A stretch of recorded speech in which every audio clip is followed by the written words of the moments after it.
Believe it or not, there are about 500 million mixed martial arts fans pretty much across the world. And, the Professional Fighters League, or PFL, is looking to capitalize on the sport's impressive growth. PFL, in case you didn't know, is a U.S.-based MMA promotion. They entered the ring back in 2018. It's distributed now on ESPN. Big deal there. And the reach now is more than 160 countries across the world. And the company says it's the #2 MMA company in the world. And like many sports, is having obviously to contend with the fallout and reality of this ongoing pandemic. Back in April, PFL announced that it was postponing its third official season to May next year to avoid the worst of this crisis. And to give us an update on the business and maybe when we can see them once again, we're joined right now exclusively by the CEO, Peter Murray.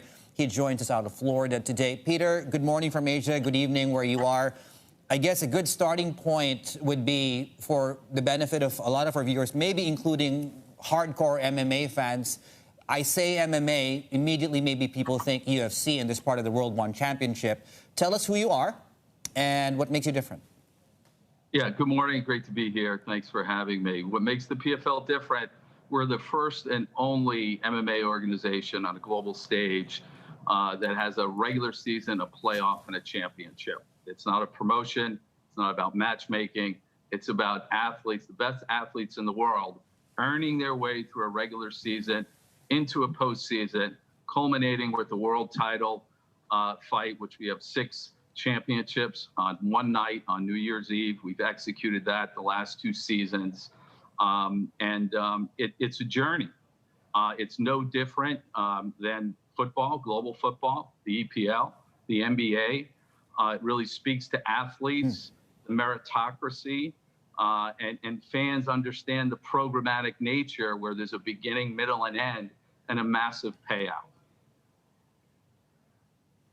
Peter, give us an update on the business. This reality is obviously hitting live sports, whether that's combat sports or other professional leagues. How is that affecting what you guys are doing now, and how is that also affecting your projections on when you think you might be able to break even? We're on course. I mean, COVID left its mark on society, on businesses, including sports. And for us, we were fortunate in that it didn't impact the season. We didn't start the season. It occurred before. So we made an early decision.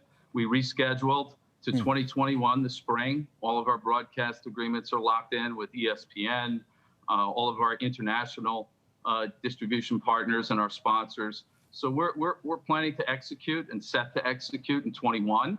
And then in the meantime, we really doubled down on content. We launched PFL Studios, which is our storytelling arm, long form, short form programming. We have greenlit 4 original episodic series on ESPN, also distributed around the world. There's a need for content, just given the landscape. Sports are slowly coming back, and it's a new norm. But for us, we're on pace to profitability based on our game plan over the next within a 4-year time period, and we're 2 years into that, so 2 years out. And Peter, I'm interested on the rationale behind delaying your season until next year. I mean, we've seen a lot of sports leagues.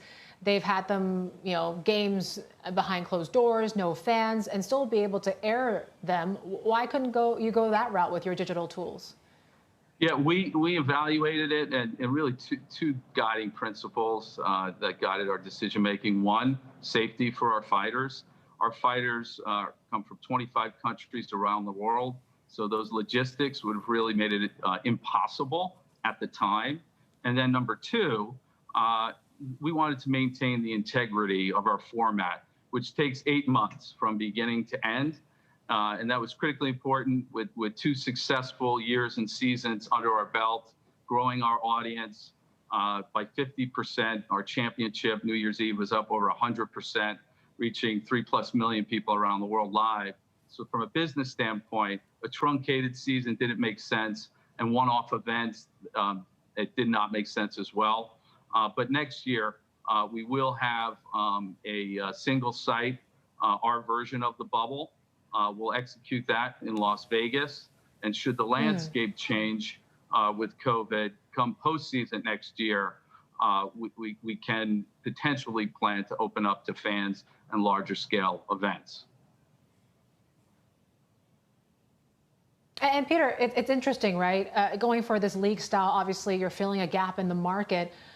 The main draw, though, for the UFC is that they create these big fights and build stars and generate the hype. I mean, I don't particularly watch MMA, but I still know about this fight between Conor McGregor and Floyd Mayweather. So how do you attract viewers, and how do you actually build a roster? Yeah, I mean, our roster is curated. We have top-ranked talent from around the world. There are more athletes that can fight at this level, the PFL level, on a global stage than they have opportunity. We're finding that our format is absolutely built to create stars. Kayla Harrison, she's a two-time Olympic gold medalist in judo in the U.S. She's now the world's #3 women's female fighter in MMA overall. We also have champions, stars of the sport, coming over to the PFL from other major organizations to compete, because it's all about the opportunity. It's a major belt, the PFL belt. It's $1 million payout for each champion, and we have some of the top talent in the world competing within our format.